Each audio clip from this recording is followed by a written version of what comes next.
Magandang araw mga kaibigan. Ito pong muli ang inyong kaibigan sa ere, kalusugan at kapayapaan. Ngayon pong araw na ito, ang ating tatalakayin ay ang mga batayang prinsipyo sa natural na paraan ng pagpapagaling. Sana po'y may matutunan kayo sa aking babasahin sa inyo at may mapulot na aral. Atin na pong umpisahan. Alam man natin o hindi, ang ating katawan ay binigyan ng Diyos ng malawak na kapangyarihan upang pagalingin ang sarili. Kapag tayo ay nagkakasakit o kaya ay nagkakaroon ng impeksyon o sugat, o ang kamanghamanghang kapangyarihang ito ay tumutulong at nagliligtas sa atin, at kung minsan pa nga ay nagbibigay babala sa atin upang tayo ay maghanap ng lunas.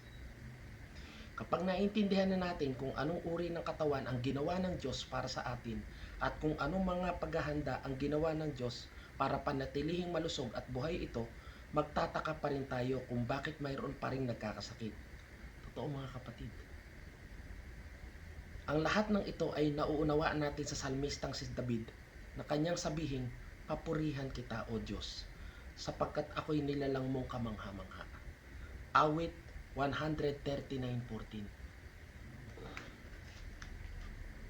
Ang natural na paraan sa pagpapagaling ay nakabatay sa simpleng prinsipyo ng ating katawan ng tao. Ay may sariling kakayahan upang pagalingin ang sarili sa tuwing ito ay kinakapitan ng sakit. Maliban na lamang kung siyempre kung hahadlangan mismo ng may-ari ng katawan ang pagpapagaling sa sarili. Kung ang mga sintomas o tanda ng sakit katulad ng lagnat, ubo, sipon at sakit ng ulo ay pinipigil sa pamamagitan ng pag-inom ng drogang gamot, nagiging talamak, chronic lamang ang sakit at ang mga paglala ng katawan ay nadodoble. Di po pala dapat ang inom tayo ng inom ng mga gamot na synthetic. Maaaring makasama po pala sa ating katawan yan. Ang natural na paraan ng pagpapagaling ay nasa pag-iingat o prevention o sa pag-iwas sa mga kalagayang nakakatulong upang ang mga mikrobyo ay mabuo at dumami sa loob ng katawan. Ang bawat salitang mababasa sa aklat na ito ay isinulat upang tuparin ang layuning ito.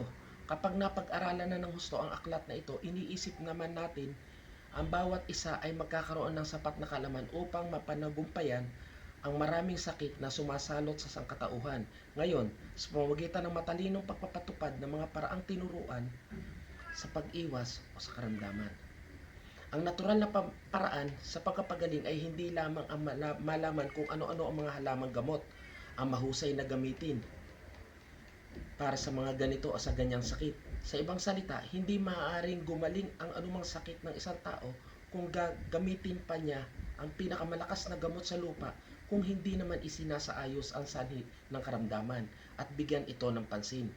Halimbawa, wala pa ring silbi kahit na bigyan ng sariwang katas ng kinsay o gamot na bawang ang isang tao na may sakit na alta presyon kung hindi naman ito ipagpasyang itigil ang pagkain ng karne, paninigarilyo, pag-inom ng alak at kape at ng iba pang pinagmumula ng ganyang sakit.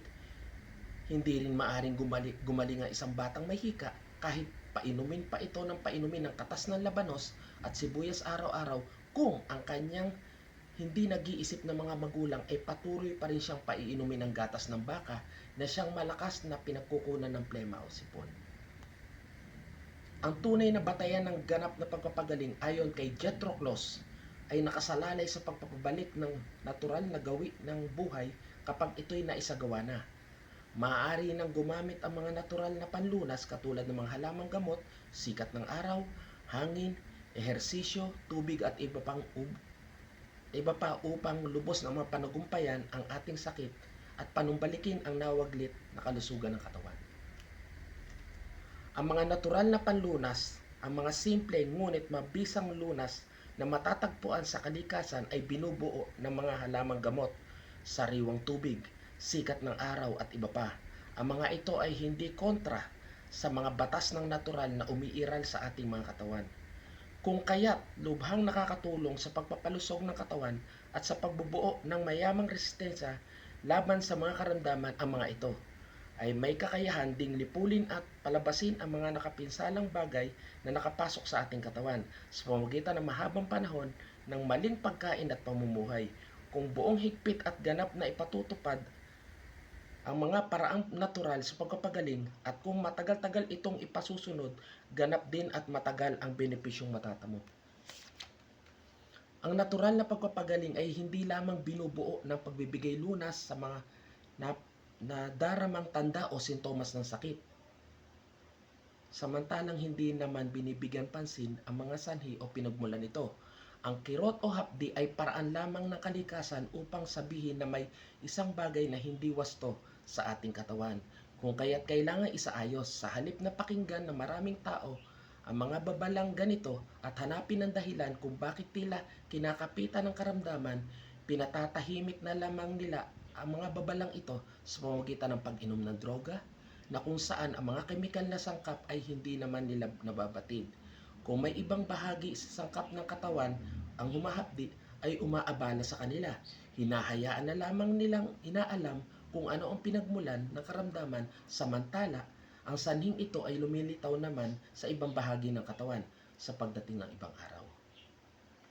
Ang mga kemikal na gamot ay nabibilang sa mga uri ng artipisyal na panlunas at paggamit ng mga ito at walang pag-aatubili ay napapatunayang lagi na may masamang epekto sa katawan at isipan. Marami na ang mababasa tungkol sa paggamit ng mga kemikal na gamot at nais lang namin na idagdag pa ang mga sumusunod.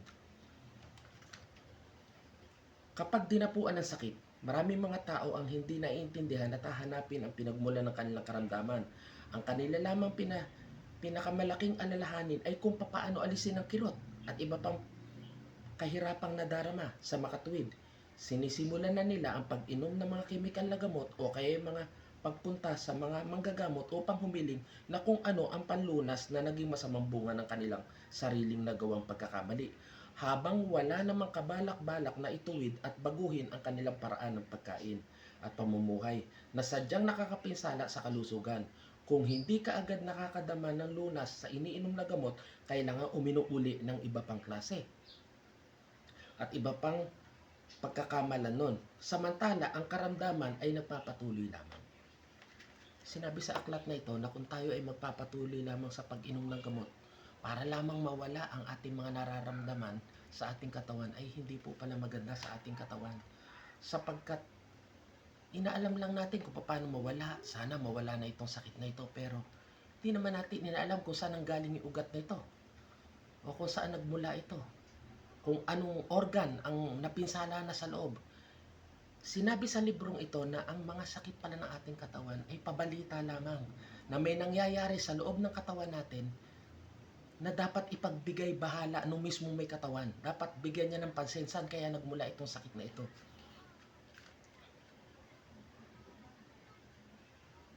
Ang tunay na manggagamot ay dapat na subaybayan ng tatlong sumusunod na prinsipyo ng ating gawain.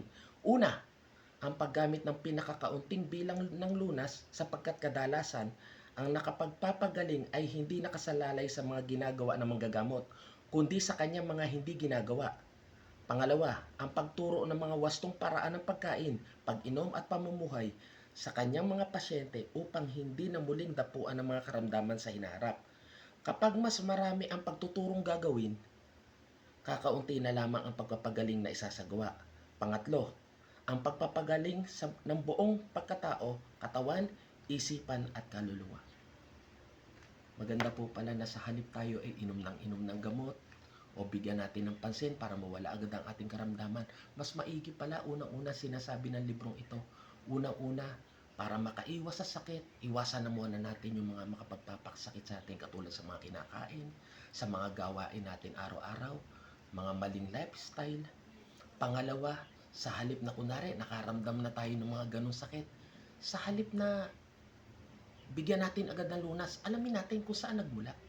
Anong organ ng katawan ko ang napinsala sa loob. Noong mga nakaraang araw kaya may nagawa akong mali sa aking katawan? May nakain kaya akong sobra? Kung bakit nagkaganito ang katawan ko? Yun po mga kaibigan. Kaya sinasabi sa aklat na ito na mas mabuti na tayo ay sumalig sa ating pag-iisip. Minsan nga mas mabuti na wag muna tayong uminom ng mga gamot Yung pakiramdaman lang natin yung ating sarili. Napakaganda na malaman natin na ito pala hindi nakukuha sa mga gamot. Mas maganda kaya pala nalaman ko ito. Ikaw na rin na